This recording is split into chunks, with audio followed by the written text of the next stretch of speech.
hello les méli-mélos, je suis heureuse de vous retrouver cette semaine de plus et pour préparer les vacances, on va parler des écrans.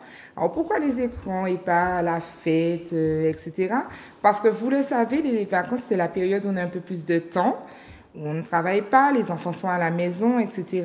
Et forcément pour s'occuper, ben, on pianote. Alors pour en parler, j'ai avec moi deux professionnels, donc j'ai Gladys Marie-Florine. Bonjour Gladys. Bonjour Nathilo. Tu vas bien? Ça va, merci. Merci d'être de retour sur les plateaux de Méli-Mélo. Avec plaisir. Voilà, donc tu es psychologue et tu vas nous accompagner au cours de cette émission pour parler des écrans. Tout à fait. Et des addictions. Et puis on a aussi Maëlie Théodore, qui est infirmière, thérapeute et spécialiste en gestion des usages numériques. Bonjour Maëlie. Bonjour Nathilo. Merci d'être présente. Avec plaisir. Voilà, je suis curieuse, impatiente d'entendre tout ce que tu pourras nous confier sur cette gestion des outils numériques qui aujourd'hui posent problème. Alors, donc comme je le disais, les écrans sont de plus en plus les outils de travail, c'est-à-dire qu'aujourd'hui, peu importe le métier que l'on fait, ben, on a cette numérisation, cette intelligence artificielle qui est présente avec nous. Et donc, de plus en plus d'écrans au travail, on valorise le télétravail depuis ce fameux Covid. Et puis, les vacances, comme je le disais, où les enfants sont à la maison. Alors, ça vous évoque quoi, cette histoire d'écran, dans vos métiers respectifs, dans votre quotidien, enfin, ce que vous voyez par rapport à ces écrans-là? Vas-y. Il faut bien que quelqu'un se lance. C'est ça. Alors, au-delà de tout ce qui est dans le cadre du travail, j'irais même plus loin en disant que là, les écrans sont omniprésents. Ouais, c'est-à-dire qu'on va faire nos courses maintenant. Si on veut avoir des points, cumuler des points, si on n'a pas notre téléphone, ce n'est plus possible. Payer les impôts maintenant dématérialisés, c'est plus possible non plus. Donc vraiment, je pense que l'idée est d'aller même beaucoup plus loin que tout ce qui concerne la période scolaire ou les vacances et même le travail, et vraiment se positionner sur un outil qu'on a en permanence sur avec nous. Ouais. Voilà, c'est ça, et dont il est très difficile maintenant de se détacher. Et ça. Je pense que la vraie problématique réside en ce sens, puisque sur toutes les avancées technologiques, on n'en est jamais arrivé à quelque chose qui soit aussi présent dans notre quotidien. C'est ça. Ouais. Effectivement. Alors moi, j'aimerais revenir sur ma propre expérience vis-à-vis du téléphone qui est arrivé dans ma vie à 12 ans. Avant ça, quand j'allais à l'école, je rentrais regarder. Alors j'étais en France hexagonale, donc je rentrais regarder le Club Dorothée après l'école. Tout au long de la journée, je n'avais pas accès à un téléphone, comme beaucoup, parce que le téléphone à ce moment-là n'existait pas ou n'était pas encore accessible à tous. Et par la suite, effectivement, quand à 12 ans, j'ai eu mon premier téléphone, je ne parle là que du téléphone, pas de la télé, que du téléphone, c'était 160 caractères, et puis c'était appeler, envoyer des SMS, et puis éventuellement avoir un petit jeu dessus. Aujourd'hui, on est sur un outil qui s'est totalement transformé et qui permet d'avoir accès à tout. C'est comme si vous aviez un ordinateur en fait en main. Ce qui fait que finalement, on est beaucoup plus amené, comme Maëlie le disait, à pouvoir tout faire à travers son téléphone. La carte de fidélité, les impôts à payer, le jeu, la communication avec une personne qui se trouve au Japon. Enfin voilà, c'est vraiment l'outil par lequel tout le monde passe. En tout cas, beaucoup de personnes passent aujourd'hui parce qu'on peut y trouver toute une vie, j'ai presque envie de dire. C'est ça. Là où c'est encore plus problématique, c'est qu'effectivement, on y trouve toute une vie, mais c'est presque une obligation. Aujourd'hui, il y a certaines démarches qui ne sont possibles qu'en ligne. Je prends un exemple, l'inscription de mon fils, je ne sais pas, moi, au centre de loisirs, à la mairie, un service qui est censé être ouvert à toute la population, ceux qui ont accès à l'informatique et ceux qui n'ont pas accès à l'informatique. Mais on me dit, écoutez, même si vous venez avec les papiers sur place, moi, je veux par mail. Et donc, on est obligé d'avoir des outils numériques, on est obligé de passer par le téléphone qui scanne maintenant, par l'ordinateur, parce qu'on ne peut plus, même les démarches obligatoires sont obligatoires, mais sur Internet, sur les réseaux, voilà, etc. Donc, c'est d'autant plus grave, en fait. Bien sûr. C'est ça. C'est ça, et puis ça crée une vraie fracture générationnelle aussi. parce que tout est modifié maintenant pour ces nouvelles générations. Alors déjà, je sens la différence entre moi qui ai grandi à l'ère du numérique, donc j'ai vu l'apparition des premiers téléphones, j'ai vu la démocratisation d'Internet, etc. Mais il y a vraiment un clivage entre la génération qui a appris à l'utiliser dès le plus jeune âge, oui. Et puis le reste, en fait, qui s'adapte, qui apprend au fur et à mesure. Quant aux personnes âgées qui sont totalement délaissées par le numérique et donc qu'il faut accompagner à ce moment-là dans leur démarche, dans toutes leurs sollicitations au travers du numérique, je n'en parle même pas, mais voilà, il y a vraiment une vraie fracture et de grosses différences à observer, à prendre aussi en compte, parce que c'est vrai que l'idée n'est pas de fermer les portes et mettre des barrières, mais vraiment réussir à comprendre l'autre génération, la génération plus jeune, en fait, qui a de nouveaux codes, de nouveaux moyens de communication. Comme on disait, hein, là où nous, avant, on se rencontrait, on jouait on faisait du vélo, on jouait aux billes, etc. Maintenant, dans les rues, on ne voit plus ça, on voit des enfants connectés, ou qui sont d'ailleurs même plus dans les rues, hein, maintenant, qui sont uniquement à discuter sur leur téléphone. Et j'ai tenu à parler de ce sujet-là parce que dans mon entreprise, avec mes concepts, je fais de l'accompagnement à la démarche en ligne. Et donc, j'ai des personnes qui viennent pour que je puisse, ça peut être envoyer un courrier en accusé de réception, déclarer ses impôts, envoyer un mail, etc. Et tout ce qui me paraît tellement évident dans le quotidien, je réalise non pas seulement la difficulté à le faire, mais tout le stress. C'est-à-dire que j'ai des personnes qui sont des fois au bord des larmes, c'est-à-dire, mon Dieu, madame, je vous donne, faites, parce que je ne vais pas pouvoir, je n'y comprends rien, et j'ai beau expliquer, ça ne passe pas. Ils ont d'abord besoin d'être rassurés, et je réalise que cette omniprésence de l'écran, c'est aussi un facteur de stress et de mal-être pour cette génération qui n'y connaît rien, qui n'y comprend rien, et qui n'y voit même pas l'intérêt, en fait. Tout à fait. C'est très, très grave. Bien sûr, mais c'est aussi tout à fait normal. C'est-à-dire que dès lors qu'on se sent en incapacité de faire quelque chose, c'est ce qu'on appelle le stress, la théorie de la double évaluation. Si je considère effectivement à un premier niveau que la situation qui se présente à moi, donc le fait de devoir faire ma formalité, ma démarche en ligne, c'est une menace ou une contrainte pour moi, bon, ben là, je considère déjà que voilà, c'est stressant pour moi. Et puis par la suite, je vais savoir si j'ai les ressources pour faire face à cette situation. Donc, si en plus de ça, je n'ai pas les ressources, là, je vais rentrer dans ce qu'on appelle le stress nocif et ce qu'on appelle plus communément le mauvais stress. Donc, c'est pour ça qu'effectivement, tu peux te retrouver face à des personnes totalement stressées, en blocage total, voire même paralysées, parce que justement, se sentent en incapacité de pouvoir réaliser ces démarches en ligne. Et c'est là où c'est effectivement compliqué. Et tu parlais de stress, bien évidemment que c'est une source de stress. Et je rajouterai à ce que tu dis la question de la confiance aussi. Parce que quand on fait soi-même, on sait ce qu'on a remis, on sait ce qu'on a donné. Et quand on confie à l'autre, parce que ces personnes viennent, ils ont un minimum confiance en ma structure, mais ils ne me connaissent pas. Oui. Et donc, du coup, ils sont aussi stressés de se dire, mais est-ce que c'est bien ce qu'elle a mis? Qu'est-ce qu'elle a envoyé? Madame, vous êtes sûre, hein? Vous êtes sûre?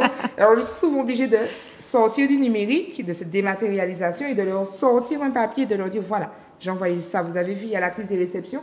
Mais je sens vraiment une grosse angoisse. Et je crois que c'est important qu'on puisse en parler parce qu'il faut trouver des solutions pour ces personnes-là. Qu'est-ce qu'on peut leur proposer? Bon, déjà, méli-mélo, qu'on puisse en parler, qu'ils puissent un peu se renseigner. Et puis, vous aurez aussi vos coordonnées pour pouvoir être accompagnés. Mais c'est vrai que, pour moi, c'est un sujet qui va au-delà du simple numérique, de l'outil tout simplement, quoi. Exactement. Alors, moi, je suis totalement d'accord avec ça.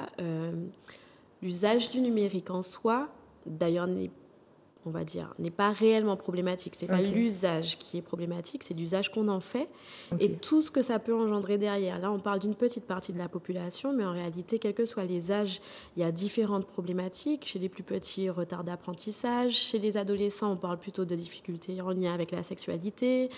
Enfin bon, c'est très vaste et c'est vrai que ces personnes sont... Alors, si elles arrivent déjà à prendre contact avec toi, j'ai envie de dire que c'est un premier pas et que c'est engageant, mais il y a aussi tout le reste, en fait, qui est laissé pour compte puisque, ne sachant pas utiliser ces outils, ne vont même pas aller chercher ni l'information, ni quelqu'un à côté pour pouvoir les aider. Et beaucoup de personnes passent à côté de choses auxquelles elles ont droit puisqu'elles n'arrivent pas à avoir accès à ces outils, en fait, Exactement. en réalité.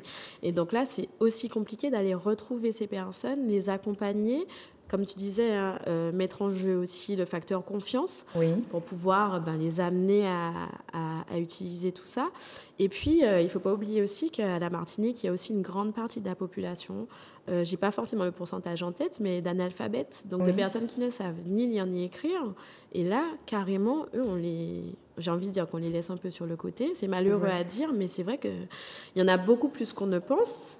Et là où avant, ils arrivaient à s'en sortir, par exemple, quand il fallait faire des courses, des choses comme ça, parce qu'ils savaient reconnaître un billet, parce qu'ils savaient déduire combien de temps faisait, etc. Ils avaient des petits mécanismes. Là, on est sur des personnes qui, maintenant, quand elles doivent payer ou avoir accès à quelque chose de dématérialisé, c'est ça. Complètement... on a eu cette période où les gens avaient très peur du sans-contact. Même les professionnels. Je me souviens d'un monsieur qui était agent de pompe, donc dans une station, et quand je m'approche pour faire le paiement sans contact, il a hurlé non, vous n'allez pas me couillonner, vous faites rentrer la carte, madame, et vous faites le code. Mais ça, c'est vraiment justement le décalage avec l'évolution numérique qui crée aussi des soucis à ce niveau. Alors, ça me fait sourire parce que pour l'anecdote, ça a été la même chose concernant la carte vitale, puisque j'ai travaillé en tant qu'infirmière libérale.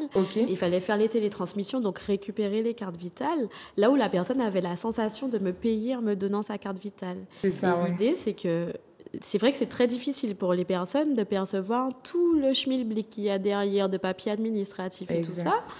Et ils ont vraiment la sensation de donner une carte bleue, en fait, et de se demander combien ils vont me payer pour ces prestations, alors qu'en réalité, il s'agit vraiment de quelque chose de purement administratif, et puis ils ne sont pas directement les employeurs, quoi. Est-ce qu'on peut considérer, du coup, que les écrans et toute la technologie qu'il y a derrière nous dépossèdent ? Qu'on ressent. Vous voyez ce que je veux dire ? Alors, c'est un petit peu ce que je me disais en vous écoutant. Alors, tu posais la question précédemment de savoir si l'outil numérique était en lui-même une problématique. L'outil n'est pas une problématique. Comme disait Maëlys, c'est l'usage que l'on en fait. Le temps que l'on va passer dessus, la fréquence d'utilisation, et puis le fait, effectivement, qu'il puisse nous déposséder. Alors, j'ai 2 filles, j'en ai une qui aura bientôt 10 ans, et c'est avec elle que j'ai observé justement comment les enfants pouvaient être face aux écrans. C'est vrai que très tôt, je lui ai plutôt préconisé de ne pas... j'ai préconisé, non, elle était encore trop petite pour lui préconiser quoi que ce soit, mais en tout cas, j'ai fait en sorte qu'elle n'aille pas devant les écrans, etc. Parce que à ce moment-là, il était effectivement recommandé que l'usage des écrans commence à partir de 3 ans. Et peut-être vers 4-5 ans, je la vois un jour devant un écran, en train de regarder un dessin animé chez une cousine. Et là, je n'ai pas reconnu ma fille parce qu'elle était pour moi, j'avais un zombie, en fait. Tellement pas l'habitude, justement, de regarder la télé qu'elle était, mais totalement, j'avais l'impression qu'il y avait une partie d'elle qui était partie. Donc, voilà, c'est ça.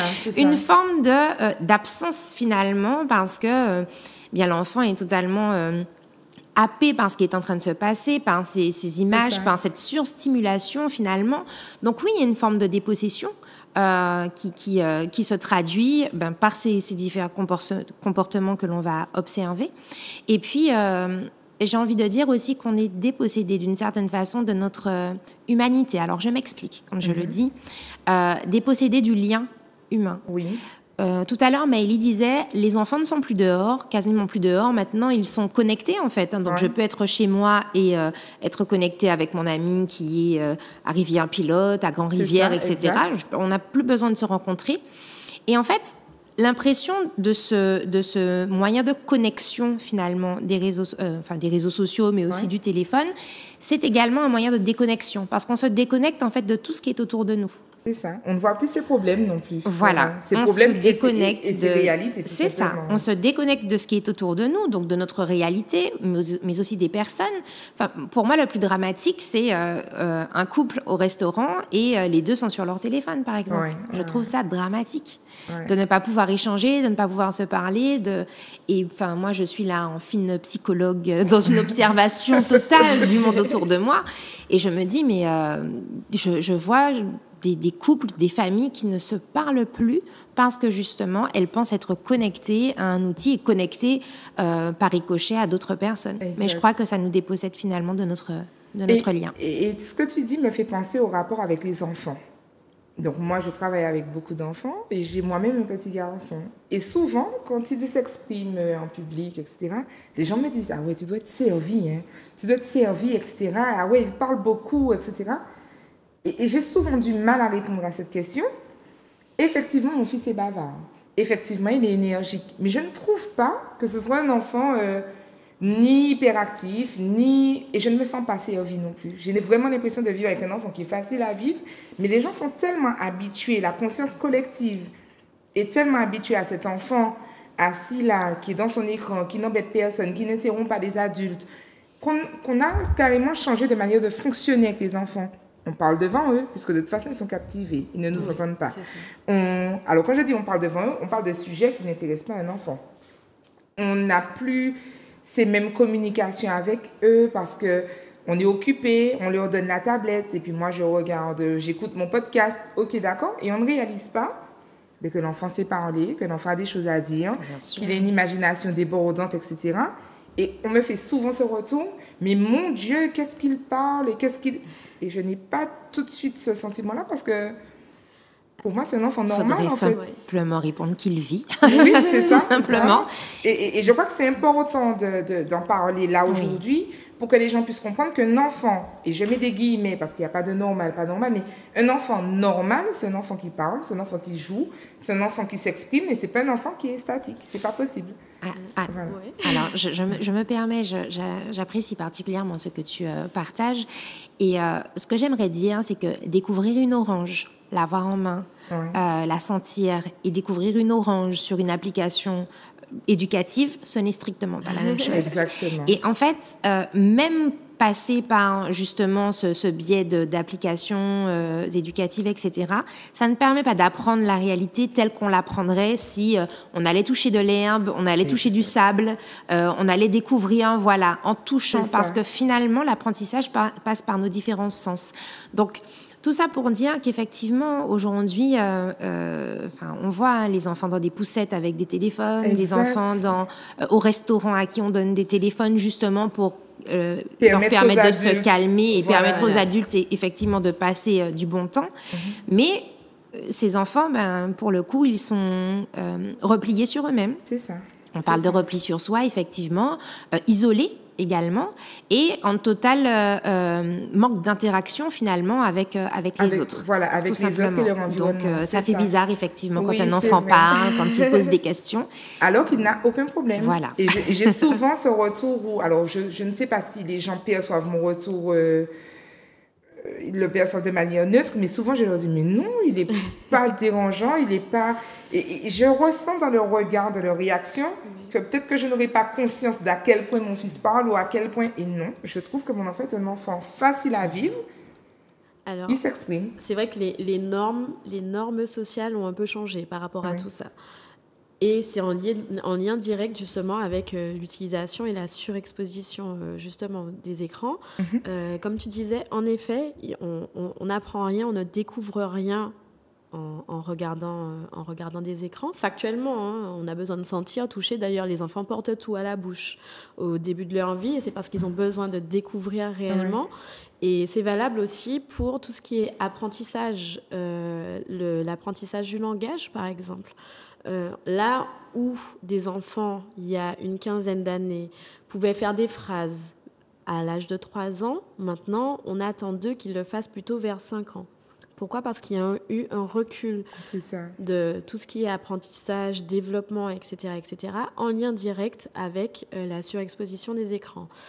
Un enfant, alors je m'explique, un enfant qui cherche comme tous les enfants, j'ai envie de dire, pour se développer, va apprendre à parler, mais en nous regardant. C'est pour ça, d'ailleurs, qu'il nous fixe beaucoup avec des grands yeux et tout. Parce qu'en fait, il regarde tout de nous. Il regarde nos mimiques, il regarde le positionnement de la langue, il regarde les expressions faciales, il regarde tout. Un enfant qui est placé devant des écrans en permanence va apprendre les sons. Donc, il va pouvoir reproduire les sons, mais il ne va pas pouvoir verbaliser avec la forme qu'il faut et donc véritablement prononcer des mots puis des phrases. Voilà, puisqu'il va pouvoir reproduire des sons qu'il entend, mais il ne va pas pouvoir voir la position de la langue, etc., etc. Et c'est ce qui cause en fait un petit peu ce décalage, et c'est quelque chose qu'on observe beaucoup, et que j'observe d'ailleurs avec mon fils qui aura bientôt 4 ans également, au sein de son école et de son environnement en règle générale. On voit vraiment maintenant cette différence entre les enfants qui vont être un petit peu moins sujets aux écrans et donc être un peu plus en communication avec le monde extérieur, et puis les enfants qui seront surexposés et qui auront du coup qui vont prendre un petit peu plus de temps à avoir l'acquisition du langage et beaucoup d'autres choses. Ça passe aussi par la motricité fine, ça passe par le lien d'attachement. On parlait du lien d'attachement, c'est très important, mais le fait de communiquer avec un enfant, le fait même de regarder un enfant, lui crée de la sécurité. Puis de la valorisation, sans interrompre. C'est-à-dire que l'enfant se sent une personne existante qui a une valeur, en fait. Exactement. Voilà. Il y a des études aux États-Unis qui ont été menées sur des mamans allaitantes qui allaitent avec un téléphone et qui allaitent en regardant leur enfant. L'enfant qui allaite en regardant sa maman crée ce lien de connexion, se sent réassuré et va beaucoup plus manger, 2 fois plus qu'un enfant où la maman se rassure. Donc on voit vraiment ces différences, et ce sont des armes qu'on donne aussi pour l'avenir à nos enfants en créant tout ça. Et donc c'est vrai que maintenant on a un recul, surtout qu'on est dans une société où on a besoin de temps, où les parents ont aussi besoin, et ça c'est normal, de pouvoir souffler, respirer, de pouvoir gérer la maison.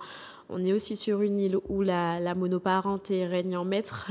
Donc c'est parfois difficile de gérer le quotidien, les papiers administratifs, les embouteillages, il faut les mettre dans le lot, et les enfants et tout ça. Donc, on cherche à faire les choses de façon efficace.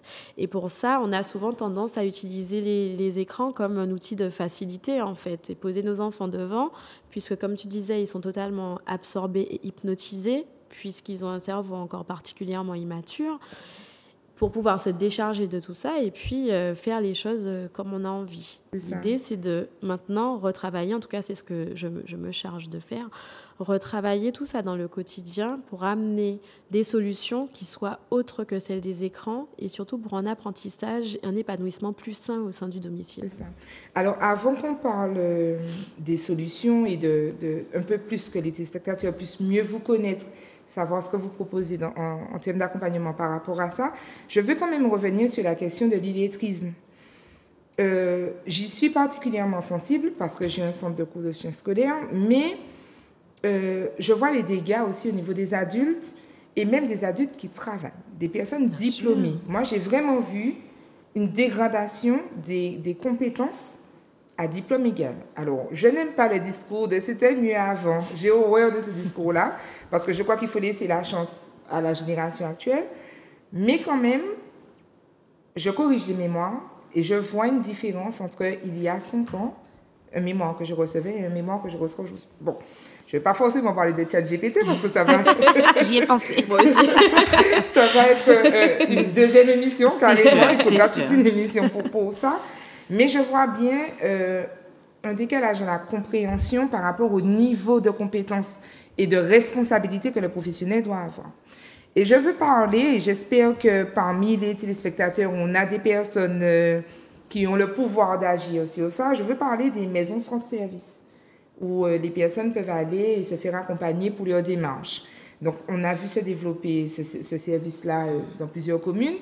Et moi, je vais prendre le cas de ma commune où je propose un service de photocopie, impression, et ça, c'est payant. Sauf qu'à France Service, chaque administré a droit à 3 copies gratuites par jour. Et j'ai posé la question et je leur ai dit, mais pourquoi vous venez chez moi? Parce que vous payez et à quelques mètres, moins d'1 kilomètre, vous l'aurez gratuitement. Et les gens m'expliquent, ben, quand je viens chez vous, je peux m'asseoir.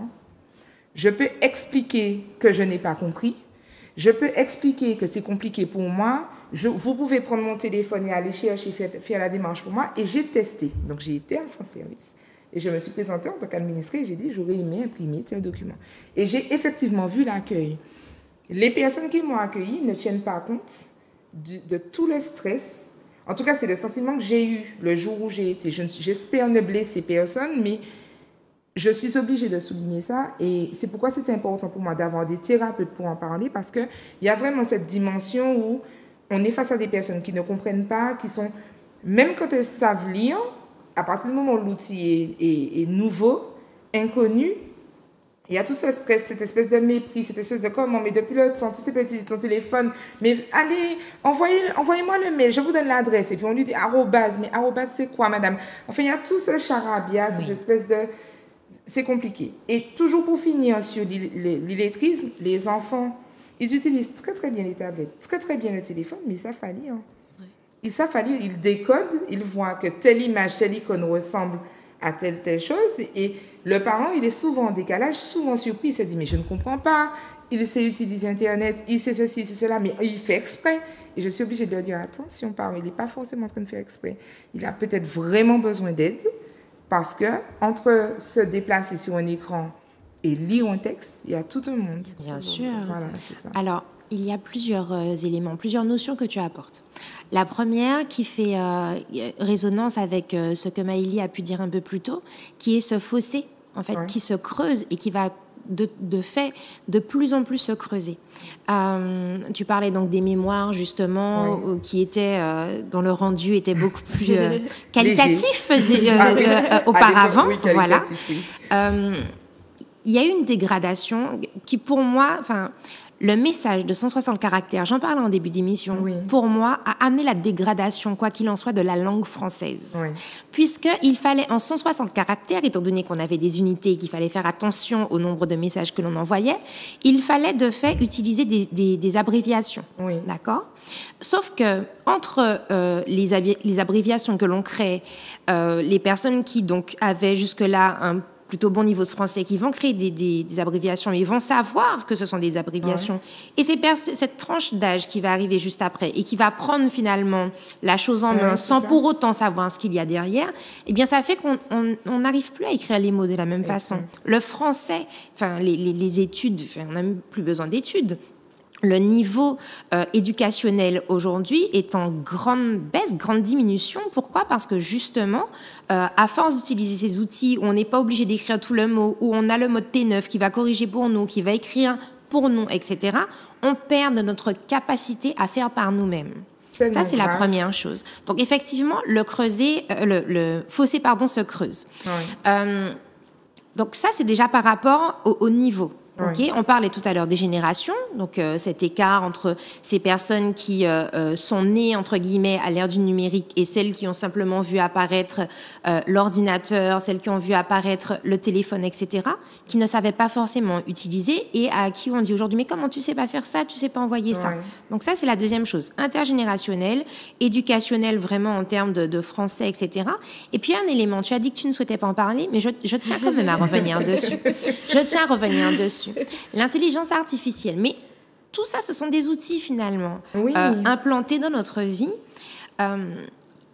auxquels on doit savoir quelle est l'utilité, comment on les utilise, est-ce que ce sera uniquement un outil, un assistant ou celui qui fera à notre place.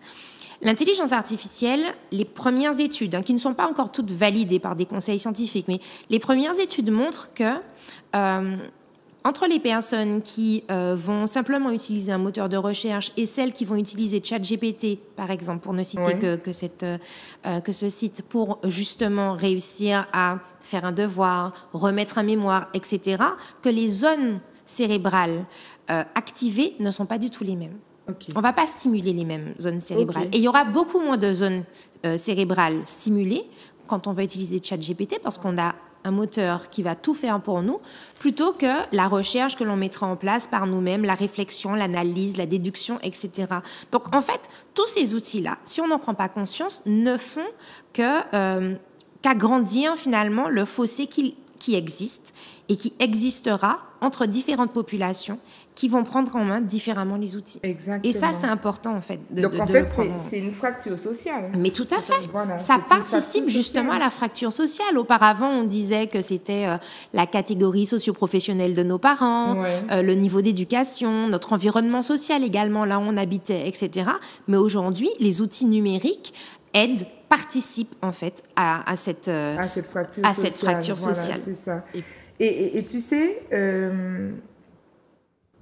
pourquoi je disais qu'il faudra vraiment faire un sujet, c'est parce qu'il y a tellement d'effets négatifs. On reprendra rendez-vous. Ah oui, vraiment, parce que tu as dit ça, je suis en ébullition.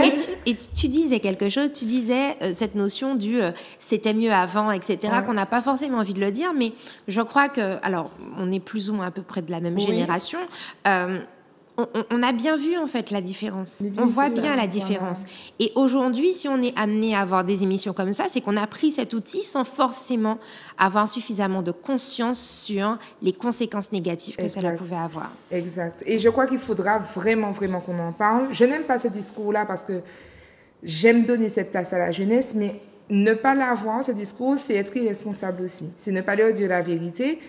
Et non, il y a vraiment quelque chose à dire sur ChatGPT. Je n'ai rien contre l'outil, je le trouve génial.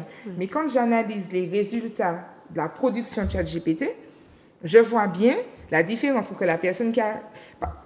C'est-à-dire que c'est la demande qui va conditionner la qualité du résultat. Donc si moi, en tant que personne humaine, réfléchie, je ne suis pas suffisamment formée, instruite, entraînée pour pouvoir en faire une demande précise et de qualité, le résultat de ChatGPT ne sera pas tant que ça de qualité, en fait. J'ai vu des mémoires cette année, je vous assure, où ce ne sont pas des mémoires. Il n'y a pas de réflexion, il n'y a pas de problématique. Ce sont des brochures documentaires.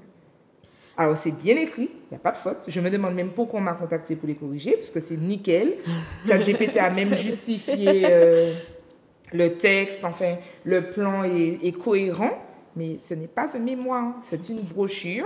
Il n'y a pas d'âme. Voilà, c'est un dictionnaire. Voici la définition du mot qui a été considéré. Mais c'est tout, il n'y a pas d'âme. Il n'y a pas d'âme, il n'y a pas de réflexion. Le pire, c'est que maintenant, alors là, il faut aussi penser à l'anticipation, hein, puisque maintenant, on peut aussi demander à ChatGPT d'y ajouter quelque chose de notre personnalité et tout ça. Donc, ça va vraiment très loin.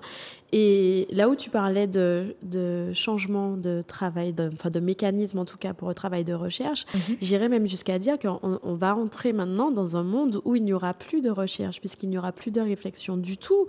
Là où avant on allait dans les bibliothèques chercher, feuilleter un livre, le fait simplement de feuilleter un livre nous apprend des choses, parce que quand on cherche quelque chose de précis dans ce livre, on est obligé on tombe pas dessus directement, donc on lit d'autres choses, etc. Et donc on s'instruit malgré tout.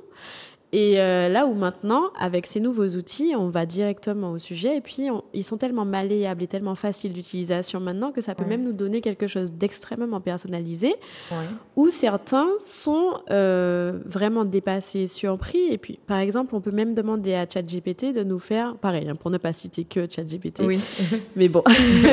C'est lui le populaire. Voilà, c'est ça. On peut lui demander de refaire les fautes d'orthographe qu'on fait régulièrement. Oh mon Dieu. Donc là, on peut vraiment... Oh mon Dieu. Oui. Je n'étais pas au courant de cet aspect-là. Et on en fait beaucoup d'autres choses. Alors, c'est vrai que moi non plus, loin de moi l'idée de diaboliser totalement les intelligences artificielles qui maintenant nous servent à beaucoup de choses. Hein. Oui, voilà. Mais c'est vrai que comme tu disais, il faut avoir conscience aussi des dérives. Et là, on ne parle que des dérives en lien avec l'apprentissage.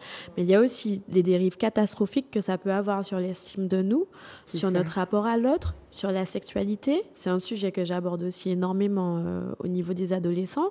Quand je leur dis que Internet n'oublie rien, eh ben, malheureusement, il y en a beaucoup qui le découvrent, en fait. Alors, je profite de ce que tu viens de dire. Est-ce que tu peux nous dire un peu plus ce que tu fais, ta profession, et pourquoi t'être consacrée à la question des outils numériques? Alors, pourquoi je m'y suis consacrée? Je pense très honnêtement que ça a été fait un peu naturellement, puisque j'aime beaucoup dire que j'incarne ce que je défends. Et ayant grandi, comme je disais tout à l'heure, à l'ère du numérique, ça ne m'a jamais particulièrement intéressée. J'ai toujours eu ce décalage, en fait. C'est-à-dire qu'il y a eu l'apparition... Il y avait d'abord MSN à l'époque. Bon, j'ai eu MSN, mais sur la fin. C'est-à-dire que quand plus personne n'utilisait MSN, je me suis dit, bon, je vais m'y mettre. Mais du coup, il n'y avait plus personne pour me parler, puisque tout le monde était passé à Facebook. Et pour moi, c'était déjà trop compliqué, Facebook. Ça demandait de nouveaux trucs, des photos et tout. Donc, j'ai toujours eu un peu ce décalage. Mes camarades se moquait beaucoup de moi puisqu'il faisait des blagues que je ne comprenais pas puisque je n'avais pas suivi ce qui se passait sur les réseaux. Donc, ça a été, naturellement, j'ai jamais été réellement portée dessus. Et puis, ça s'est déplacé. Ensuite, on est passé à Instagram. J'ai créé un compte Instagram puisque, tout le monde me disait « Mais tu fais beaucoup de voyages, mets des photos de voyages. » Je me suis dit « Ok, je vais faire un truc bien structuré et tout ça. » On va pas se cacher que jusqu'à maintenant, il y a toujours un train de retard. C'est-à-dire que le voyage a pu se passer il y a 4 ans. Vous allez avoir les photos. Dans 4 ans. Dans 4 ans. Ou des fois, pas de photos du tout parce que j'ai la flemme. Enfin bon. Donc, naturellement, en fait, il y a eu ce biais. Ensuite, je suis devenue professionnelle de santé et je suis devenue maman. Et c'est vraiment le fait d'avoir été maman qui m'a fait m'intéresser un petit peu plus aux conséquences que ça aurait pu avoir sur mon fils. Donc, je me suis posé la question et puis j'ai décidé de me marginaliser un petit peu, puisque c'est un peu comme ça qu'on le voit, parce que chez moi, vous allez venir chez moi, il n'y a pas Internet, il n'y a pas d'ordinateur. En fait, la seule chose qui nous lie à l'extérieur, hormis les voisins, puisque je ne me sens pas du tout toute seule, c'est mon téléphone. Mes téléphones que je n'utilise pas en présence de mon fils, en tout cas le moins possible, puisque j'aimerais justement qu'il grandisse dans autre chose. Et en fait, en l'observant et en imaginant, enfin en voyant même les répercussions que ça pouvait avoir sur moi, je me suis dit non mais il y a vraiment quelque chose à faire autour de ce sujet. Et c'est comme ça qu'au fur et à mesure, je me suis consacrée à ça. Voilà. Donc ça, c'est un peu le premier volet. Pour donner un exemple, j'avais l'impression, quand j'avais pas de télévision, au début, quand j'ai plus de télé, je me suis dit, oulala, je vais rester dans le silence, ça va être dur, je vais entendre les petits insectes là qui ne me rassurent pas et tout. Et finalement, je me suis rendu compte que je ne percevais même plus le bruit des oiseaux. Et c'est mon fils qui restait captivé pendant plusieurs minutes à regarder la fenêtre. Je me disais, mais qu'est-ce qui se passe? Pourquoi il regarde dehors comme ça et tout? Mais en fait, lui percevait ces sons-là, puisque ça n'avait pas été biaisé par autre chose. Là où moi, je mettais une télévision en fond sonore que je regardais même pas pour me rassurer, pour me donner l'impression qu'il y avait une présence chez moi. Voilà.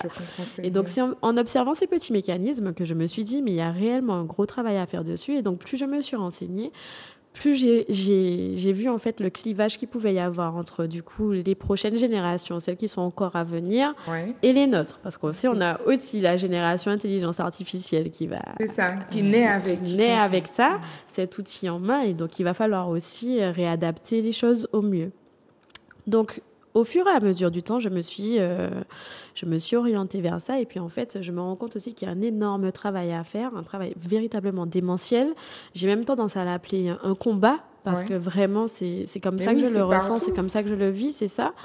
Et c'est ce qui m'a conduit au fur et à mesure à faire ça. Maintenant, comment je le fais? J'ai plusieurs volets. Alors, je fais de la prise en charge psychologique dans mon cabinet. Donc, je reçois des personnes pour l'instant en individuel, mais l'idée serait aussi de créer des petits groupes collectifs pour pouvoir créer une synergie et que les personnes puissent s'appuyer d'elles-mêmes avec leurs différentes ressources. Je pense que ça pourrait être important et intéressant. Donc, des entretiens individuels. Ensuite, des conférences aussi pour pouvoir essayer. L'idée est de vraiment toucher le large public, en fait. Je ne veux pas que ça soit réservé. Voilà, c'est ça. Je ne veux pas que ça soit réservé qu'à une catégorie de la population ou quoi que ce soit. Je veux vraiment toucher le maximum de personnes. Et quand je dis maximum de personnes, c'est aussi les enfants dès le plus jeune âge. Parce qu'on a souvent tendance à croire, et c'est à juste titre, qu'il faut sensibiliser les parents, c'est vrai, mais les enfants qu'on met souvent de côté parce qu'on a l'impression qu'ils ne comprennent pas et tout ça. Je ne suis pas du tout d'accord avec ça. Pour moi, les enfants, ce sont des génies.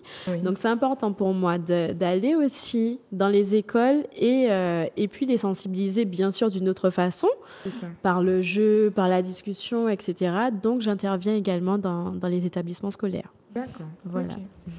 Et toi, Gladys, puisque moi, en fait, c'est vraiment tes publications c'est parce que je te suis sur Instagram et je me suis dit, mais... C'est vrai, mais comment je vais me détacher de ça? Alors, moi, j'utilise beaucoup le téléphone et les outils numériques. Et d'ailleurs, quand tu as parlé de ne pas avoir Internet chez toi, moi, j'ai eu des petits frissons parce que pour moi, je ne vois pas comment ce sera possible. Pour moi, ce sera très, très compliqué d'imaginer être sans Internet. Mais j'entends qu'il y a quand même des vertus à tout ça. Mais je reviens à toi, Gladys. Cette capacité d'interagir avec une communauté, mais en même temps de prendre du recul. Comme ce que tu expliquais, où les personnes qui sont sensibilisées aux problématiques de l'utilisation numérique arrivent à se détacher. Qu'est-ce qui fait que tu consacres une part de tes activités, puisque je sais que tu fais autre chose, à ce rapport aux écrans? Alors, je ne sais pas si réellement je consacre une partie de mon activité à ce rapport aux écrans. Je crois que je consacre une partie de mon activité au rapport que l'on a à la vie, à la course dans laquelle on est, le rythme effréné que l'on tient un peu tous. Et c'est à travers je crois, ce discours que je tiens aujourd'hui que j'arrive justement à parler des écrans. Voilà. Ok, je comprends. Mais c'est vrai, voilà. Mais c'est vrai qu'aujourd'hui, je pense qu'on a besoin de ralentir. Ouais. On a besoin de ralentir parce que rien et ni personne dans notre vie viendra nous prendre par la main et nous dire ralentis, calme-toi. Ouais. On entend parler de charge mentale, on entend parler de fatigue, de saturation, de burn-out, etc. Et c'est important justement qu'on puisse aussi se questionner sur notre propre personne. Oui. Comment on se positionne face à ça? Comment on se positionne face à la vie, face à ce travail qui ne nous dira jamais là tu peux t'arrêter. Non, au contraire. Tu parlais un peu en introduction, en préambule de du télétravail, etc. Aujourd'hui, il a fallu légiférer la déconnexion au travail. Ouais, c'est ça. Le fait de certaines entreprises qui coupent l'accès à tous les outils numériques, à la boîte de messagerie, etc., à partir de 20h, 21h, pour s'assurer que les personnes n'envoient pas de mail à 23h ou à minuit. Je sais pas, enfin, moi, ça me paraît excessivement grave. C'est-à-dire que rentrer chez moi, donc dans mon espace personnel, et continuer, en fait, à travailler. J'aimerais juste parler de cette anecdote qui concerne le travail et revenir à ta question par la suite. Quand j'ai commencé à travailler, l'une des premières interventions que j'ai eu à faire, c'était dans le cadre d'un décès au travail. Un collègue qui était décédé. Et donc, du coup, j'intervenais pour une cellule de crise psychologique. Et je rencontrais donc la direction, un membre de la direction de cette entreprise, de cette organisation. Et la personne en question vient et me dit... excusez-moi, à partir de quand on pourra remplacer cette personne, s'il vous plaît? Et moi, ça m'a scié quand j'ai entendu cette question. Ça m'a scié, même si je la comprends aujourd'hui, parce que finalement, l'organisation continue, la vie continue. Et je pense qu'il y avait une réelle nécessité de ne pas vouloir choquer le personnel. Donc voilà, d'aussi prendre en compte à partir de quand il serait possible, sans choquer justement le personnel, de pouvoir mettre quelqu'un en place. Mais ça m'a quand même scié sur le coup parce que je me suis dit, oui, en fait, tu vas partir et on va te remplacer parce que tu n'es pas indispensable. Et quand je questionne justement notre rapport au travail, notre rapport à la vie, le fait qu'on soit toujours en train de courir, qu'on se réveille, qu'on prenne directement notre téléphone, alors que, on peut très bien débuter sa journée, regarder effectivement, avoir son réveil sur son téléphone. Moi, c'est mon cas. Sauf que, très souvent, tant que je ne suis pas partie de la maison, je ne désactive pas le mode avion. Comme ça me permet d'être totalement présente, ancrée et alignée dans ce que je suis en train de faire. Et voilà, j'aimerais qu'on puisse revenir à quelque chose de beaucoup plus stable, beaucoup plus... Je ne saurais comment le dire à part être ancré davantage dans ce que l'on vit. Je comprends très bien. Sans être dans la fuite, sans être dans cette course, tout le temps. Je suis vraiment, j'ai envie de dire, touchée par ton discours parce que je me sens concernée, mais à 200%. Et je réalise à quel point c'est difficile. Là, je me fais un petit peu la porte-parole de tous ceux qui vont vous entendre. J'ai déjà une réponse pour toi. Vas-y, mais quand je te laisse continuer, vas-y. Je me fais la porte-parole de tous ceux qui vous entendent, qui ont conscience, parce qu'il y en a qui n'ont pas conscience, effectivement, mais tous ceux qui ont conscience de ça et qui n'arrivent pas ou qui vont se trouver tantôt des excuses, tantôt de bonnes raisons, de ne pas réussir à couper court. Moi, je me souviens que ma mère me disait, elle me disait souvent, tu sais, quand vous étiez petit, ton frère et toi, je débranchais mon téléphone. Et je rebranchais mon téléphone après le marchand de sable.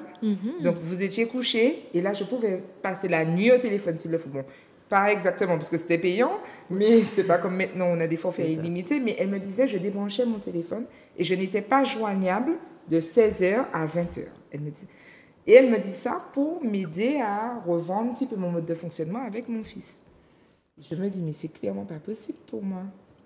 Parce que sur ce temps-là, mais moi, je reçois des fois des demandes pour du travail. je reçois c'est à ce moment-là que, quand on est chef d'entreprise, donc on produit, et c'est sur les temps calmes qu'on répond aux mails, qu'on répond aux messages, qu'on fait de la communication. Je lui dis, mais maman, c'est clairement pas possible. Sauf que, aujourd'hui, et j'imagine que beaucoup de personnes sont dans mon cas, en train de se dire, non mais, tu ne peux pas prendre conscience que ce n'est pas bon, il faut s'arrêter, et en même temps, comment faire, du coup, quelle solution trouver pour quitter, en fait, cette je ne sais même pas comment on l'appelle, mais parce que je ne me considère pas accro, voilà, ce mode de vie. Je ne me considère pas accro au téléphone, mais je me sens dépendant du téléphone parce que derrière, il y a des enjeux professionnels, il y a des enjeux financiers, et je me dis que non, en fait, il ne faudrait pas que ma famille en soit lésée je veux rester ancrée, quoi. Alors, je réponds à la première partie, pas encore sur les solutions. Je ne sais pas si tu souhaites qu'on rentre directement comme dans... tu le voilà. sens. On est alors, tranquille. mais je réponds à la première partie qui, justement, me permet aussi de rebondir sur quelque chose qu'a pu dire tout à l'heure Maëlie. Maëlie a dit... il y avait une forme de fatalisme, en fait, dans une de ses phrases où elle a dit, bon, ben, on sera livré à ça, etc. Et c'est un petit peu ce que j'entends aussi dans ton discours. C'est un outil. Oui. D'accord ? Donc, l'outil, soit on l'utilise, soit il nous utilise. Voilà. Okay. Je pense qu'à partir de là, il faut savoir où on se place. Sacrée phrase. Voilà. Il faut savoir où on se place. Voilà. Bien évidemment, je crois qu'il y a une forme d'inconscience, et c'est ce que je disais, c'est-à-dire que le téléphone est arrivé à mes 12 ans, au fur et à mesure, le smartphone, enfin, il a été modifié au fur et à mesure par ces différentes évolutions technologiques, et donc aujourd'hui, effectivement, je reçois mes emails, les contacts clients, etc. C'est OK. Il faut qu'on s'éduque. Oui. Il faut qu'on éduque nos enfants, mais il faut qu'aussi, en tant qu'adulte, on s'éduque à l'utilisation du téléphone, à l'utilisation d'Internet, à l'utilisation de notre ordinateur, etc. Et encore une fois, il faut vraiment qu'on soit responsable et qu'on se responsabilise parce que personne ne viendra nous prendre la main pour nous dire « Attention, tu passes trop de temps sur ton téléphone. Attention, tu passes pas assez de temps avec ton enfant. Attention, ton enfant te voit parce que... » Maëlie l'expliquait tout à l'heure, il y a cette notion de mimétisme, en fait. C'est pour ça que les enfants utilisent aussi facilement, parce qu'ils nous voient faire. Donc, il n'y a qu'à voir, il y a des bébés qui swipent, en fait. Et voilà, on les voit avec la main. Exactement. Tout simplement parce qu'ils reproduisent finalement ce que nous sommes en train de faire. Donc, cette notion de responsabilité, de conscientisation, elle est très importante. Ouais. Et quand on revient à un rythme beaucoup plus lent, parce que, encore une fois, je l'explique, quand on court tout le temps, on est tout le temps en train de regarder notre téléphone, toutes les 10 secondes, etc. Et puis, il y a aussi des interruptions cognitives. Je vais l'expliquer comme ça. Les notifications. Mon rapport à mon téléphone a changé quand j'ai retiré les notifications. Aujourd'hui, mes seules notifications, c'est quand quelqu'un va m'appeler et quand quelqu'un va m'envoyer en WhatsApp. Et je considère que quand c'est un WhatsApp, ce n'est pas urgent, concrètement. C'est ça, voilà. Les notions d'urgence aussi. D'urgence, de priorité. Est-ce que parce qu'une personne m'a envoyé un mail à 16h, je dois forcément y répondre? On doit aussi changer notre rapport. Les rapports avec... Non, mais c'est tellement il nous faut une deuxième émission. Les amis qui ne comprennent pas qu'on puisse être en ligne sur un média et ne pas être disponible pour un appel. Oh là bien sûr, mais voilà. Alors au début, je n'avais que supprimé justement le fait que les notifications, les 2 encoches bleues sur WhatsApp, j'ai pas besoin que les gens sachent si j'ai lu ou si je n'ai pas lu. Je réponds quand je le souhaite, tant qu'il n'y a pas d'urgence. Et il faut qu'on puisse, encore une fois, être suffisamment à l'écoute de soi, mais aussi à l'écoute de l'autre. Peut-être qu'effectivement, j'ai vu le message, mais peut-être qu'à ce moment-là, j'étais en train de gérer une urgence. Peut-être qu'à ce moment-là, je n'étais pas bien et que je n'avais pas la possibilité ni la force d'y répondre, juste de lire.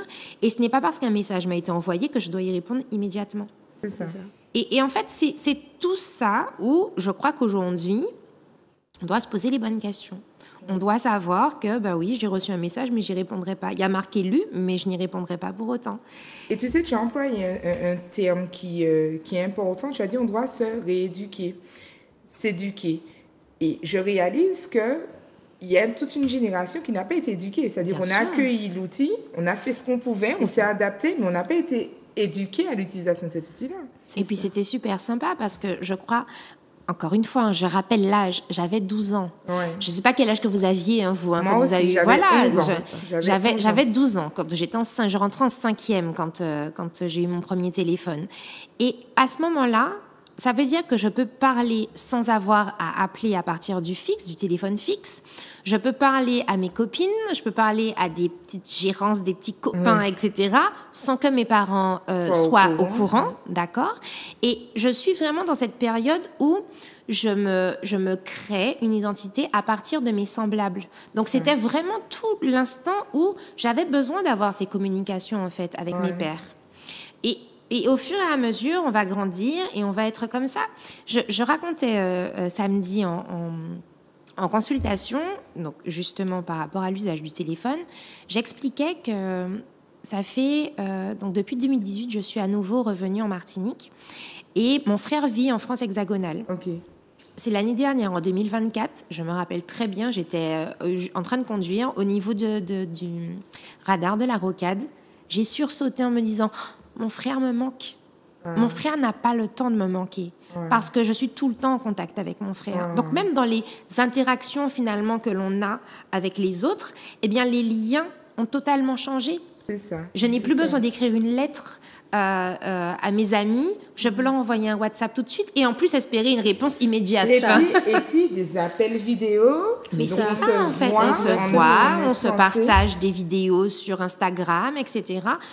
Mon frère ne me manque pas. Ouais. Je ne sais pas si vous comprenez. Mais mon frère, je le vois, j'ai encore de la chance, je peux le voir trois fois l'an. Mais sinon, il ne me manque pas. Tous les dimanches, on s'appelle, on est en visio. Dans la semaine, on discute. Il m'envoie des vidéos de musique, etc. Des petites blagues et tout. On ne se manque pas.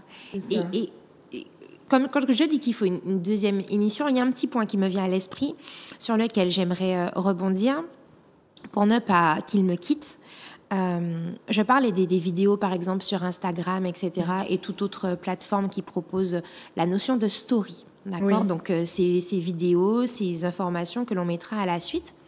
Je parlais tout à l'heure de l'information cognitive telle qu'elle était, c'est-à-dire l'impact que ça aura sur notre cerveau, sur notre pensée, etc. Vous imaginez que quand vous appuyez comme ça, à chaque fois, vous passez d'une souris qui est en train de vous faire rire ou d'un chat qui fait une bêtise, etc., à une vidéo qui va concerner la Palestine, puis une vidéo qui va concerner Macron qui a parlé d'un nouveau projet ou quoi que ce soit, puis de l'équipe de France de foot. En fait, votre cerveau n'a aucune capacité à se concentrer. C'est ça. Et ça, c'est grave. C'est ça, Parce qu'il n'y a aucun focus, en fait. Ni à intégrer une émotion, ni à vivre une émotion. Exactement. C'est-à-dire qu'on passe de la vidéo très triste à la vidéo très comique, à la vidéo un peu mélancolique. C'est ça. On ne fait plus on ne gère plus... comment je vais dire ça ? La spontanéité de l'instant, de l'émotion. Et puis les l'émotion. paliers émotionnels. Tout à fait. Et du coup, ça, je reste persuadée, je n'ai pas d'études sur le sujet, mais que ça a un impact sur la gestion émotionnelle et Exactement. les burn-out, en fait. Ah, ouais. Alors, il y a déjà... on est dans une société où tout ce qui est en lien avec l'émotion on a beaucoup d'apprentissage encore à faire autour de ce sujet. Déjà, ça. Ensuite, comme tu disais, ça va non seulement on appuie, donc ça défile, mais en plus, toutes les vidéos sont accélérées. Oui, voilà. Maintenant, ça parle très vite dans les vidéos, tout va très vite.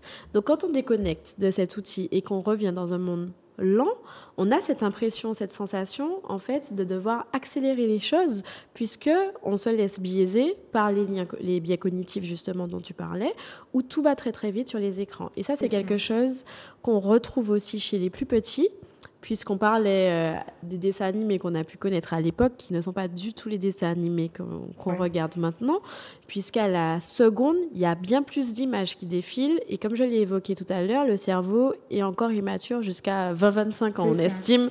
Donc, plus on est jeune, moins on est en capacité de pouvoir mémoriser, intégrer et regarder en fait ce défilé d'informations.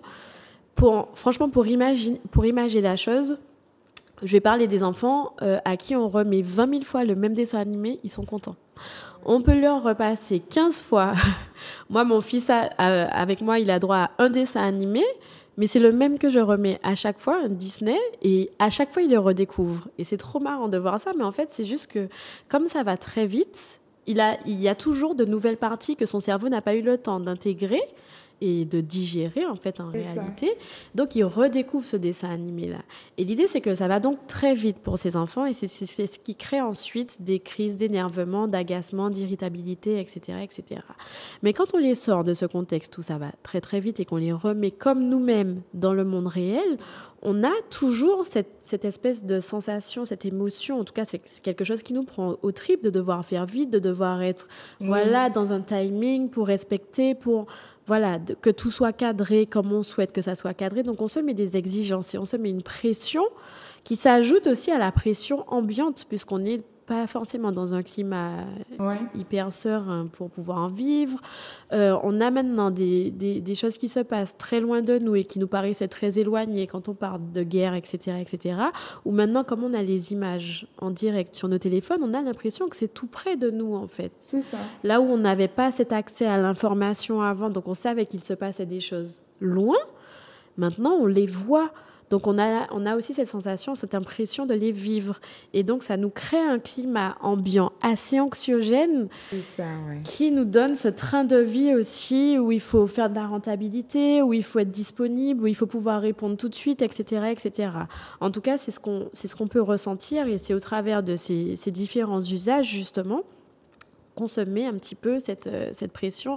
Et l'idée, comme tu disais, c'est de savoir aussi dire stop, en fait, et de déjà en prendre conscience. Je pense que ça, c'est l'étape la plus difficile. Parce que pouvoir prendre conscience de toutes ces petites subtilités qui nous pèsent au quotidien, c'est déjà un gros travail.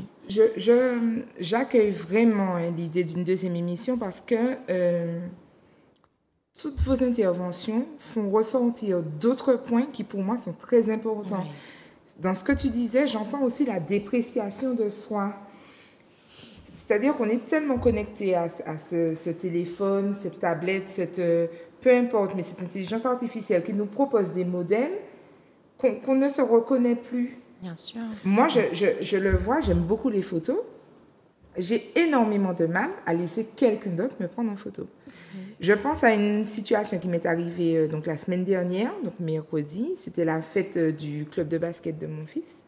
Et il y a une dame avec beaucoup de sympathie qui vient, une dame du club, qui me dit « Est-ce que je peux te prendre en photo? C'est pour les souvenirs. » Et j'ai eu énormément de mal à laisser me prendre en photo. Et je lui dis « Ah non. » Et là, tout de suite, elle est un petit peu dans l'émotion parce qu'elle est très attentive à ça. La sororité, le respect des femmes. Et donc, elle me fait un discours, elle me dit non, si la photo n'est pas bonne, je ne la ferai pas, etc. Et elle s'applique, elle fait la photo. Elle me dit, regarde, tu es magnifique sur la photo. Je regarde la photo et je me trouve horrible. Parce que la photo est prise pas comme moi, pas comme l'intelligence artificielle me propose, pas avec les filtres, pas avec tout ça. Et je me dis que si j'arrive, moi, alors que je suis pourtant éclairée, puisque je travaille dessus, je suis quand même psychopraticienne, comment les autres personnes qui n'ont pas ces approches-là se situent, en fait? C'est parce que moi, quand j'ai vu la photo, je me suis dit, bon, Nathalie, fais un effort. Tu sais pourquoi tu penses que la photo n'est pas bonne. Accepte et puis progresse. Mais la personne qui n'a pas ces informations-là, cette éducation-là, comment elle fait? Alors, tout à l'heure, on parlait de dissociation de communication, en tout cas du lien de nous aux autres par rapport à cette utilisation.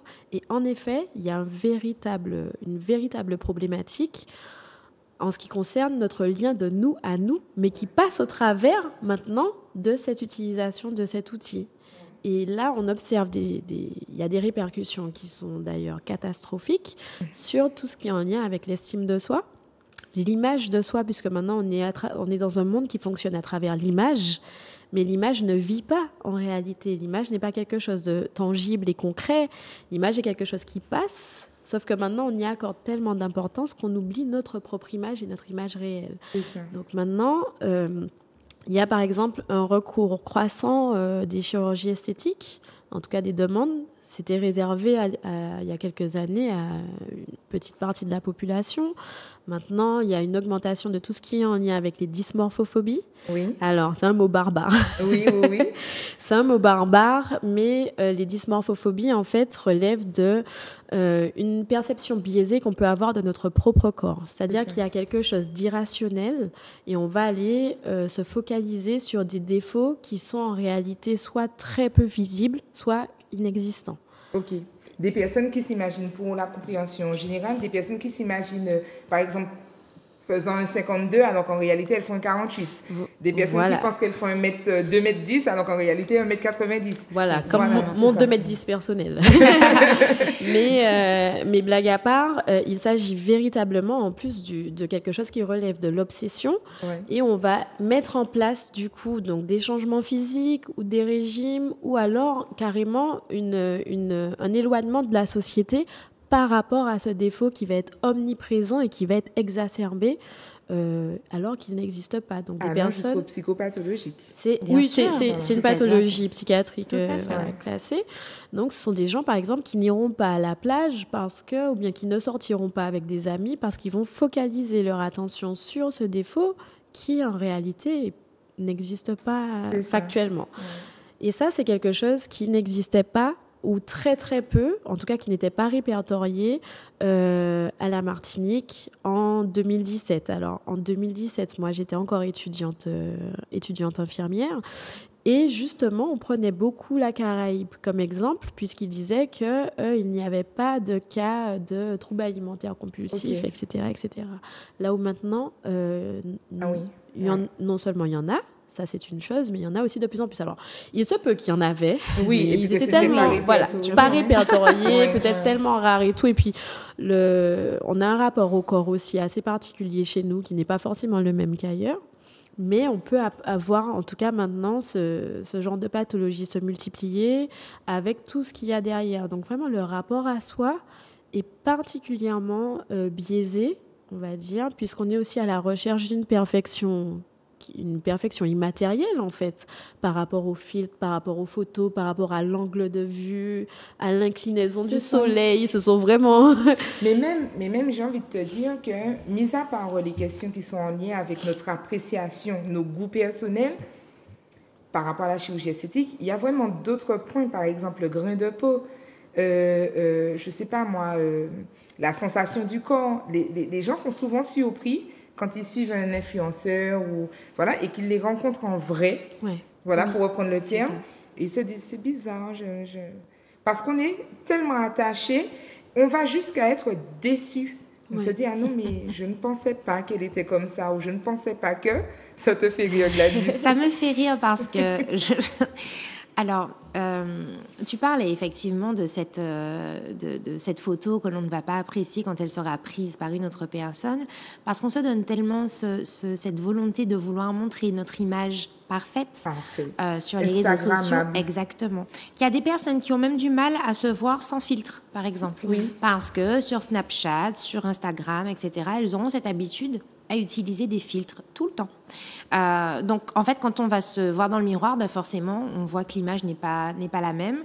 Et quand on rencontre cette personne dans la rue, on se dit « Ah, c'est quand même bizarre. Ouais. » En fait, c'est le filtre en plus que le maquillage. C'est-à-dire, il y a déjà le maquillage et puis on remet un filtre pour s'assurer que les pommettes soient suffisamment saillantes, que le nez soit suffisamment fin, bref.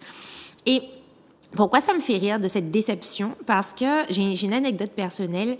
Donc, je disais précédemment que j'ai 2 filles. Et cette habitude, en fait, de toujours prendre pour vrai ce que l'on voit, comme si, finalement, les réseaux sociaux offraient un monde et que ce monde n'était que ça. Oui. Je rencontre 2 personnes, peut-être à 7 jours d'intervalle, qui me voient donc avec avec moi, ma deuxième fille, qui était alors encore très petite, elle n'a que 2 ans et demi aujourd'hui, donc voilà, et qui me disent « Mais t'as un deuxième enfant? J'y crois pas, mais tu l'as pas mis sur les réseaux ?» Je me dis, mais en fait, comme si j'ai une obligation à vous partager, vous êtes qui? Enfin juste des connaissances, plus ou moins des copains de copines, etc., mais pas au point que j'ai à mettre toute ma vie, en fait, sur Instagram.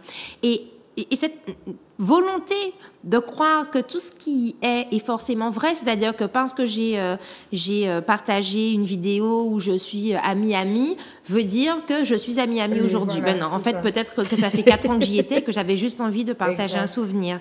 Et c'est aussi ça. On parlait de dépossession tout à l'heure. Il y a beaucoup de choses finalement que l'on perd et desquelles on est dépossédé. Premièrement, notre clarté d'esprit, notre lucidité, tout simplement, notre image de soi.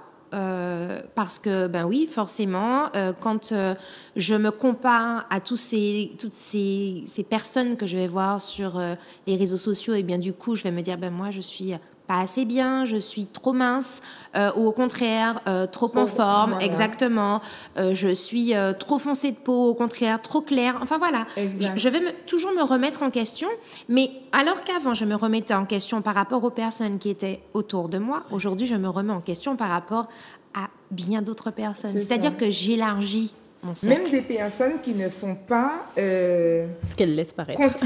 Et puis constitutives de notre épanouissement. Moi, j'aime bien l'image de l'atome. Oui. J'utilise beaucoup cette image en thérapie et je leur dis, sur le nuage nucléaire de l'atome, il y a des électrons. Et un atome qui survit, c'est un atome qui perd et qui gagne des électrons.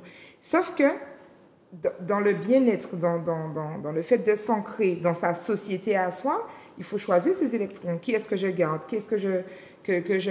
Et j'ai l'impression qu'effectivement, avec les réseaux, on s'intéresse à savoir ce que X que je ne connais pas, que j'ai peut-être croisé une fois et qui me suit sur les réseaux, pense de moi, en fait. C'est ça, voilà. Et ça vient vraiment répondre...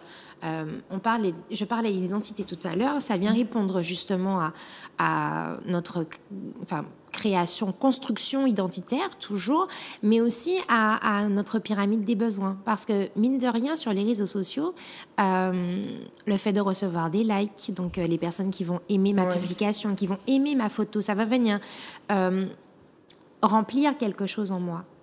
Quelque chose en moi, de l'ordre de l'estime, de l'ordre de la valorisation, de la reconnaissance. Il y aura différents points finalement en termes d'identité qui vont être remplis. Je parlais de besoin, donc je parle aussi du besoin d'appartenance. J'appartiens à un groupe de personnes. Je vais dans un groupe Facebook par exemple. Donc voilà, il y a différents points qui sont importants. Et en fait, c'est pour ça que c'est aussi crucial pour nous, finalement, ces réseaux sociaux, l'utilisation numérique, etc. Parce que ça va venir répondre à des besoins qui sont des besoins qu'on allait chercher à l'extérieur avant. Mais là, on les a, juste là, au creux de nos mains. Et on y a accès tout le temps, 24 heures sur 24. Tu parlais tout à l'heure de ta mère qui débranchait son téléphone et qui le rebranchait quand vous étiez couchés. Eh bien, aujourd'hui, on voit des parents qui, tout au long de la journée, se sont occupés des enfants le matin, sont allés travailler, ont récupéré les enfants, s'en sont occupés encore à nouveau, jusqu'à ce qu'ils soient couchés. Qu'est-ce qu'ils vont faire au lieu d'aller se reposer alors qu'ils auront dit toute la journée qu'ils sont fatigués? Ils vont scroller. Ils vont scroller parce qu'ils auront l'impression de se réapproprier leur temps. D'accord ? Sauf que finalement, bien souvent, ils sont en train de le perdre dessus, tout en sachant que la lumière des écrans, la lumière bleue, n'incite pas forcément au sommeil. Je suis obligée de vous interrompre. J'entends déjà quelques petites propositions de solutions qu'il faudra qu'on aborde. Donc, je vais vous proposer qu'on aborde les solutions au cours de la prochaine émission. Parce que le temps file et qu'il faudra quand même qu'on puisse traiter au moins 2 petites questions et puis que je puisse partager le bon plan. Mais en tout cas, c'est fort intéressant. Chers téléspectateurs, comme d'habitude, je vous invite à nous suivre sur la page Instagram melimelo.fwi. Donc, ça fait un petit peu drôle aujourd'hui de proposer de nous suivre sur Instagram puisqu'on parle des écrans. Mais bon, quand on verra les solutions, ils comprendront que c'est pas forcément l'outil, le problème, c'est la manière dont on l'utilise. Voilà. Et puis, bien sûr, maintenant, vous le savez aussi, alors oui, ça c'est l'émission. Et puis, vous avez aussi sur WhatsApp le numéro 0696 08 53 54. Vous vous abonnez à la chaîne WhatsApp pour pouvoir partager activement au sondage et aux différentes propositions d'interaction. Voilà. Donc, on commence avec les questions. Donc, on a Yanis qui nous dit « J'arrive à me passer des réseaux sociaux et des écrans, mais pas sans peine. C'est-à-dire que je me suis posé des garde-fous sans lesquels j'y resterais des heures et des heures. J'ai l'impression que sans les réveils et les alarmes, j'y serais sans modération. Qu'en pensez-vous? Prédisposition à l'addiction? Alors, je dirais pas prédisposition à l'addiction, parce que l'addiction, en tout cas la classification exigée par la science française, requiert quand même plusieurs critères. Donc, je ne dirais pas prédisposition. Par contre, on peut entendre, comme on l'a dit tout à l'heure, cette nécessité, en fait, et puis cette espèce de pression sociale globale qui est maintenue. Okay. Donc, qui pourrait nécessairement expliquer les difficultés à. Maintenant, l'idée, c'est vraiment de parvenir à travailler intérieurement, c'est-à-dire à aller pousser encore plus loin, un petit peu plus loin, ce besoin, en fait, de rester connecté et tout ça. Faire le pas, de réussir à mettre de côté, c'est bien, certes. Maintenant, il faut comprendre ce qui va engendrer cette espèce de pression ou angoisse. Alors, il n'a pas forcément mis les mots dessus, donc je ne veux pas trop me permettre de m'avancer en disant ça, mais vraiment aller chercher à travailler ce qui nous pousse à. Pour donner un exemple, j'ai beaucoup de parents à qui j'essaye de dire il faut essayer de ne pas donner le téléphone. Tant qu'on peut tenir, on n'achète pas de téléphone pour nos enfants, tout ça. Et les parents me répondent oui, mais s'il lui arrive quelque chose. Et là, je dis mais le téléphone fera quoi ? C'est juste un changement de perception, en fait. À partir du moment où on ne se pose plus dans cette tragédie potentielle et on regarde les choses différemment, on peut réussir à lâcher prise dessus. Parce que j'explique que s'il doit y avoir un accident de voiture, le téléphone ne va pas venir protéger l'enfant. Ok, je comprends. S'il doit y avoir quelque chose c'est-à-dire qu'on a fonctionné comme ça pendant des et des années et l'humanité a persisté. Pourquoi, maintenant, on ne pourrait pas déposer notre enfant à l'école et puis s'il n'y a pas école, s'il y a ceci, s'il y a cela, faire comme ça se passait avant, l'enfant va se retrouver avec un camarade, il y a un adulte qui va téléphoner. Ce que je veux dire, c'est que si on a besoin de joindre le parent en urgence, on trouvera forcément la façon de le joindre en urgence. Et puis, il y a cette espèce de cercle vicieux, en fait. C'est un peu comme pour les rendez-vous. C'est-à-dire qu'aujourd'hui, on arrive plus facilement en retard parce qu'on a la possibilité de prévenir. Oui. Alors qu'à l'époque, on ne pouvait pas prévenir, mais on arrivait moins souvent en retard parce qu'on n'avait pas la possibilité de prévenir. Et donc, en fait, il y a un cycle, en fait, où on agit l'un sur l'autre. Et c'est vrai que, moi, aujourd'hui, je suis favorable au téléphone chez l'adolescent pour qu'il puisse se débrouiller et développer son autonomie, mais en même temps, quand je t'écoute, effectivement, c'est aussi pour me permettre à moi d'avoir du temps. Et puis ça nous rassure. Voilà, et puis d'être rassurée. Et quand je dis d'avoir du temps, c'est que comme il va m'appeler, donc j'ai le temps, etc. Et du coup, on s'autorise aussi à être moins organisé, parce que de toute façon, on pourra prévenir, on pourra ceci, on pourra cela, on pourra rebondir, on peut tout faire avec le téléphone, donc on pourra commander, on pourra... Vous voyez? Et donc, du coup, c'est vrai que ça nous permet d'être plus à l'aise, dans une certaine mesure, mais en même temps, ça nous déconnecte effectivement du lien, du rapport. Et quand on change juste le fait de changer de prisme d'observation, comme je le disais tout à l'heure, et aller comprendre ce qui va nous stresser, en fait, en réalité, pouvoir mettre des mots dessus et pouvoir, dans certains cas, être accompagné pour cela, ça permet de réellement se déconnecter. Mais ça, c'est vrai que ça peut être vraiment un lourd travail. C'est plus facile à dire qu'à faire. Je le reconnais, c'est valable pour tout le monde. Donc, c'est vrai que faire le pas de se déconnecter, c'est une première étape. Et quand on ressent une gêne malgré tout, l'idée, c'est d'aller l'interroger. Alors, je me permettrai d'apporter encore d'autres éléments pour répondre à Yanis. Oui, Yanis.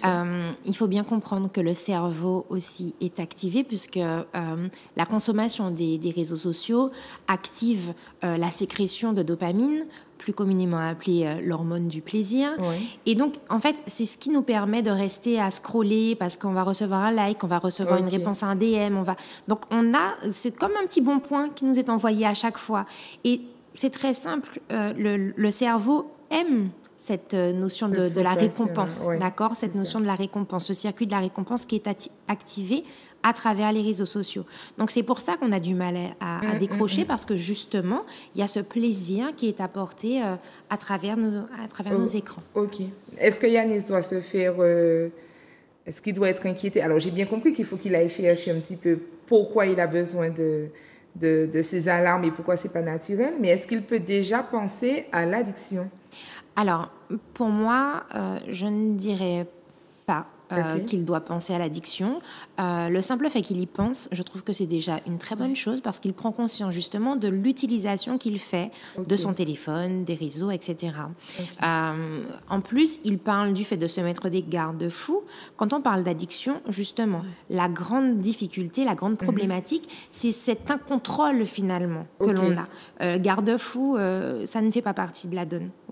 D'accord. Ce que je veux dire, donc c'est pour ça que c'est au contraire très bien qu'il se pose la question, mais ça montre aussi qu'il prend conscience du problème. Voilà. Donc c'est très bien qu'il reste comme ça, qu'il essaye justement, voilà, de garder ses alarmes, etc. Et je pense que voilà, ça lui permettra de continuer son travail, le travail qui est déjà bien entamé. Je pense j'espère en tout cas qu'il y a beaucoup de Yanis qui nous regardent. Donc, vous l'avez compris, hein, vraiment faire attention. Je reviens sur ça puisque c'est une question que je n'ai pas pu bien poser aujourd'hui et que je vous poserai certainement la prochaine fois.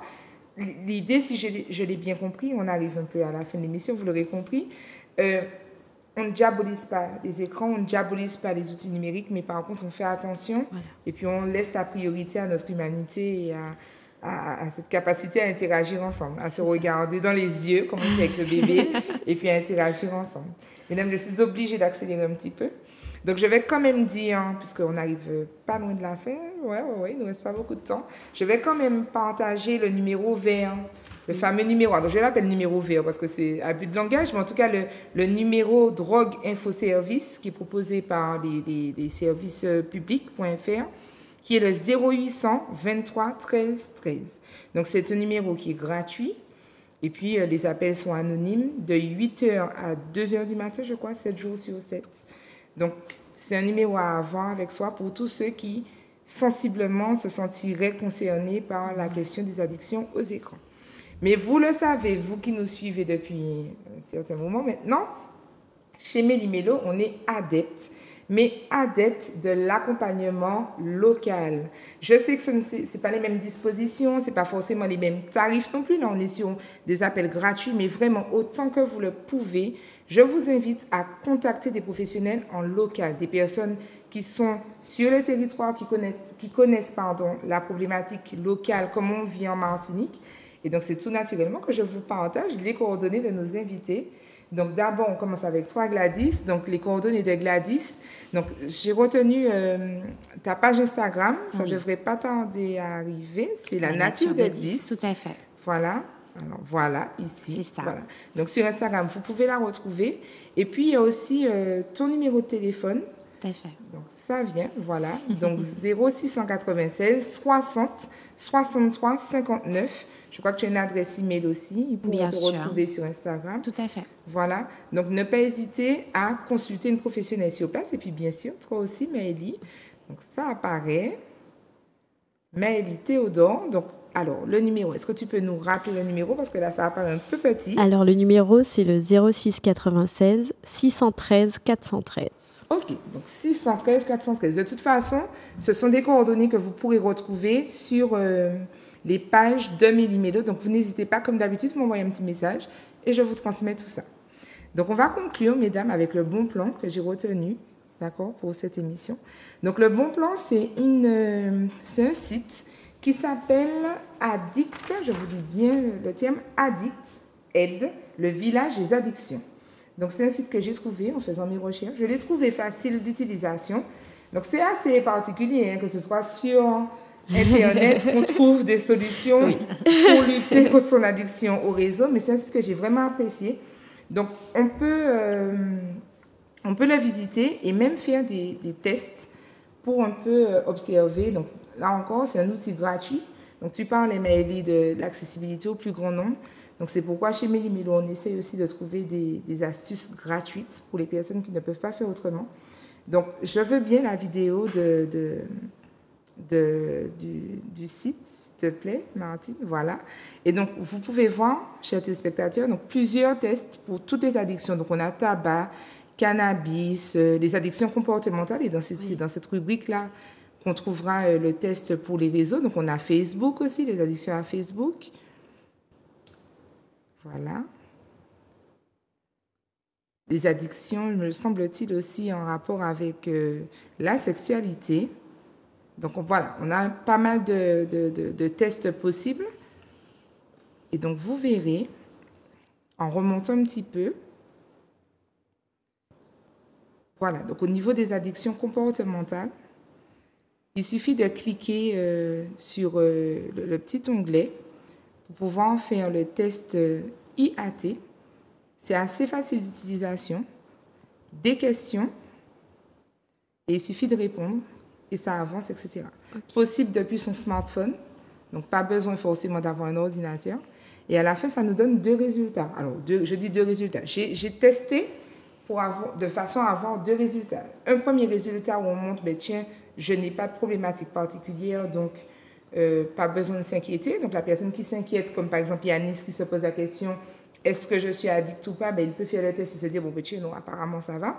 Et puis, un autre résultat où on voit qu'au contraire, il faut absolument consulter. Donc, soit utiliser les numéros qui sont proposés sur le site, soit faire comme ce que je vous propose, contacter Maëlie ou Gladys. Donc voilà, donc on arrive au terme de cette émission. Je vous laisse un petit mot de conclusion. Qu'est-ce que vous pourriez dire aux téléspectateurs qui nous ont regardé aujourd'hui au sujet des écrans, des addictions? Alors, je vais dire que les personnes qui ont souhaité regarder cette émission, en tout cas en particulier, sont souvent les personnes qui commencent à s'alerter. Et franchement, c'est le début de la solution. Ouais, c'est vrai. Alors, pour ma part, déjà, je me suis rendu compte que je ne me suis pas présentée. Du coup... C'est parce que tu es une habituée. N'oublie pas que tu es notre première invitée. Tu es la toute première de Mélimée. Tu as ouvert le bal avec nous. Mais tu m'as demandé effectivement comment je pouvais associer l'usage des écrans. Donc, effectivement, je suis psychologue, naturopathe et sexothérapeute. Et je crois qu'à travers tout ce que je fais, donc aider les couples dans la sexothérapie à retirer le téléphone pour justement se recentrer sur eux, dans la psychologie par rapport à notre propre histoire, à nous-mêmes, et dans la naturopathie, allons voir ce qui se passe dehors. Lâchons nos téléphones.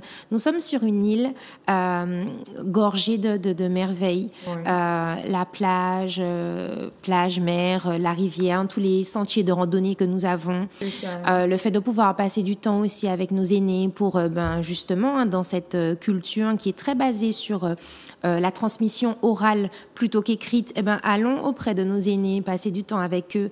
Ça nous permet de quitter nos téléphones, justement, de voir nos enfants gambader, grandir, parce que on se dit toujours, ça passe tellement vite, mais c'est vrai que quand on a les yeux rivés sur le téléphone, ce sont des choses que nous ne voyons pas. Donc voilà, je crois qu'il faut aussi donner la possibilité à cette nature, à cette vie, de reprendre sa place progressivement et de laisser la vie numérique un petit peu sur les côtés. Voilà. C'est très joliment dit, et je crois que c'est vraiment un message que les gens ont besoin d'entendre. Parce qu'on ne réalise pas quand on est derrière son téléphone, qu'on voit les gens un peu... moi, j'aime beaucoup le terme bankable. Je trouve que les gens sont beaux, magnifiques, pas un cheveu qui dépasse, pas d'erreur, quoi. Et c'est vrai que les gens ont tendance à se dire, mais qu'est-ce que je n'ai pas fait de bien? Qu'est-ce que je n'arrive pas à faire? Pourquoi? Sans prendre le temps de vivre. Et je crois que ces moments en famille, ces moments entre amis, nous font voir une réalité différente, ça nous apaise. On se dit, oh, je ne suis pas si... Le mien ne parle pas tant que ça. Et oui, on aurait dit qu'il n'a pas écouté sa maman, donc ce n'est pas que le mien qui... Voilà, c'est tout ça, des petits moments qui sont rassurants et qui permettent de se reconnecter, comme tu dis. Tout à fait. Et bien, on se quitte sur la citation. Donc, je la laisse apparaître, parce que maintenant, on a une citation. Donc, l'indépendance est la naissance de l'individu. Donc, c'est Thomas Jefferson, qui était 3e président des États-Unis, qui propose ce petit message que je trouve magnifique.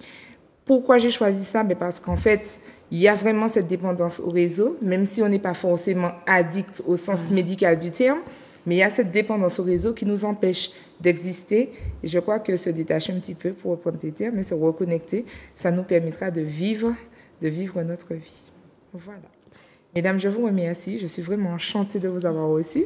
Merci à toi, Latilo. Je ne vous dis pas au revoir. Je vous dis à bientôt, à très, très, très bientôt, parce que dès qu'on coupe l'antenne, on prend rendez-vous pour la suite. Mais oui, parce qu'il reste plein de questions. Il reste 4 questions déjà des abonnés. Et puis d'autres points, vraiment, c'est vraiment important de parler de ça. C'est vraiment, vraiment important. Donc, merci beaucoup. Merci à toi. Avec grand plaisir. À très bientôt. Quant à vous, chers téléspectateurs, vous savez déjà, on se retrouve sur, malheureusement, les réseaux. Peut-être qu'un jour, on aura un temps fort où on va se rencontrer en vrai. Continuez à me faire des petits coucous aussi quand vous me reconnaissez. C'est toujours très agréable. C'est mieux aussi que justement les réseaux. Je vous dis à très bientôt. Portez-vous bien. Et puis à très vite, à la semaine prochaine. Bisous. Bye bye.